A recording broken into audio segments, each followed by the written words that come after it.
So those are the first four.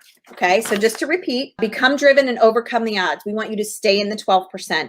Make your list of 100 that eventually goes to 300 by the end of your first year.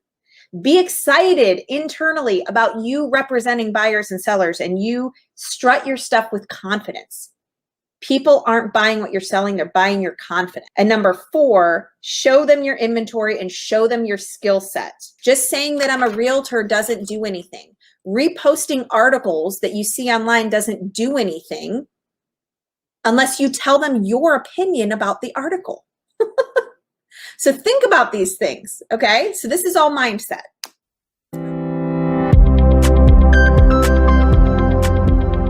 Number 5, we're gonna talk about the sales role next. But for right now, if you're watching this on YouTube, like it, subscribe to my channel. You can also follow me on Facebook and Instagram. These will all be posted on there.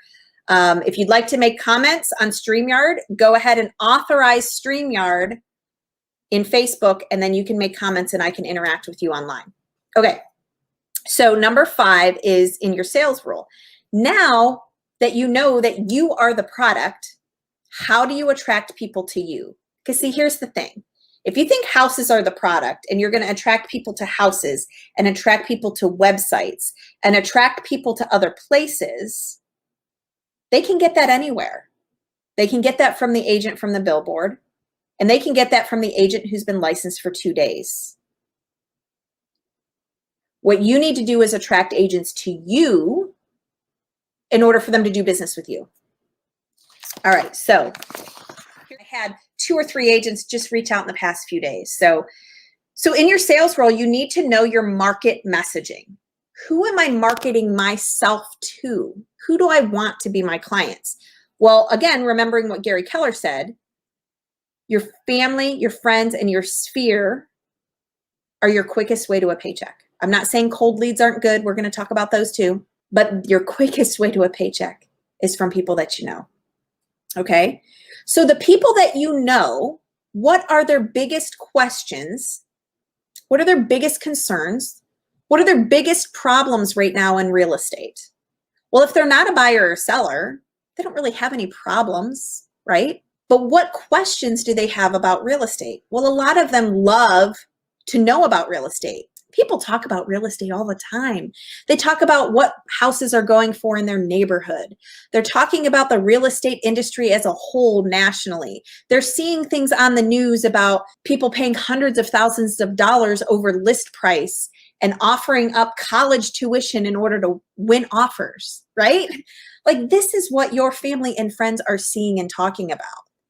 So how can you interject yourself into those conversations? What are their biggest concerns and problems? And here are just some notes I wrote down. They are looking for trust in you. They're looking for confidence in you. They're looking for a strong negotiator. If you don't have confidence in yourself, how are you going to negotiate and protect their money or their niece or nephew's money as they go in to buy a house in this market? Your market knowledge. Also, as a new agent, here's another one.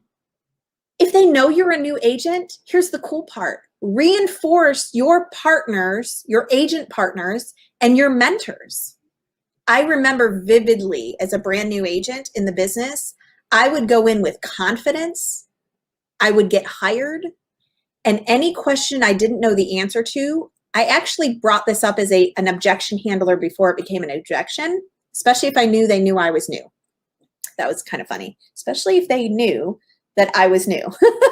I would say things like, hey, Mr. and Mrs. Jones, I know that you know I'm newer in the business. I just wanted to let you know my agent mentor, Sally, she's absolutely amazing. She's been in the business for 18 years, and everything I do, I review with her, or even if I think I know the answer, I always review it with her to see if her expertise can help me up the level of my service with you. Having confidence in not knowing the answers is huge. People aren't buying what you're selling. They're buying your confidence.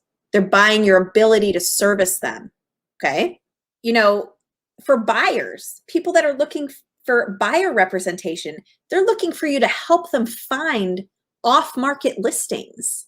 They're looking for you to help them find listings that haven't hit the market yet. Sellers are looking for experienced people to put them in multiple offer situations. Now, let's just say you're brand new and you have no experience doing this. Find out from other agents what they're doing and talk about it online. Talk about it in your market messages. So again, number 5 is market messaging. We're still on number 5. What is your message to the people you're trying to attract to you? Sellers want strategy in this market. They're already winning. They just really want to win even more. So what is their strategy as a buyer? How many buyers out there are on 10, 11, 12 offers and aren't winning, right? So what is your strategy with that? Okay. So a lot of us are saying, well, I don't even have a buyer yet. How am I going to have strategy? If you have the strategy in the skill set and you talk about it, you will attract buyers who can then trust you to go do what you need to do for them and service them. If you want a list, by the way, of my strategies on how to win multiple offers, just send me a direct message on Facebook or YouTube or however. Find me on Facebook. It's Jacqui Bowman. I'm happy to get that to you PDF. I have a whole list of strategies that you can use.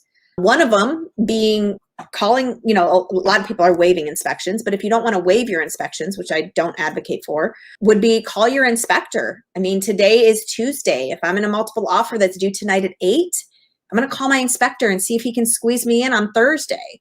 And I can say, hey, by the way, we put a 2-day home inspection period and we're going to release our home inspections by 6 p.m. on Thursday. And we're only going to ask for repairs that are over $3,000. Major repairs, right? Strategy. They don't have to waive their home inspection. They can still participate in an aggressive way. So sharing those types of things with your family, your friends, and your sphere in your market messaging is huge, okay? So if you want a list of those, just message me. I'll send them to you. I'll need your email address, obviously. Those are just some things that you want to know your market and know your market messaging. Who are you marketing to, and what is my skill set that I'm going to provide to them? Now we're going to talk a little bit about bait, which is houses, like see the inside of this listing. All of that is bait for people you don't know. We're concentrating right now on fueling that list of 100 or 300 that you do know. And the reason we want to do this is really, really important. I'm probably getting ahead of myself. This is actually part of number 9, but I feel like it's also appropriate to say again. So I'm going to say it right now.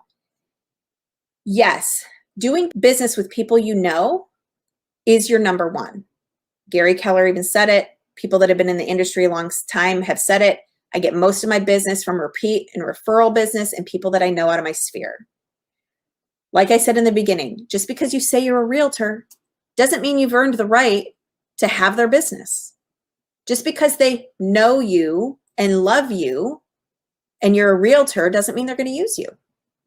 They have to trust you and have the confidence that you are the agent of choice. You are the best agent.